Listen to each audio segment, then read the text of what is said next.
Aku tahu di antara korang maybe ada yang tak tahu nama model kan, tapi segan nak tanya dalam live, right? Lagi satu, kalau andai kata kalau aku dah tak live, korang nak tanya kat mana, betul tak? So kat sini kita ada sediakan. Korang jangan risau, siap ada harga. Yang penting kita bagi harga sama dalam live.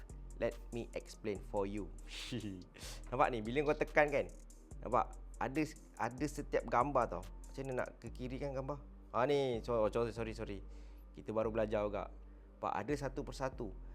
Lagipun kat sini kita ada bagi tahu condition baru ataupun use. Korang jangan risau. And then ada harga. Dekat sini pun yang lagi best, korang boleh payment guna CC, boleh payment guna SP. Sampai 2 tahun, mat. Harga lagi murah daripada Chopia. Sebab dekat sini tak ada fee korang kena bayar. Macam kat Chopia kau kena tambah lebih kurang 20%. Contoh kalau macam sebelum ni saya jual ROV 7,000 kat sana. Sebab dia makan pun dah 1,000. Dekat sini bersih. Saya makan seorang. So kalau korang tak tahu macam mana nak dapatkan WEB kita, nanti DM saja saya, nanti kita akan assist korang. Nanti admin saya akan assist. Alright, terima kasih.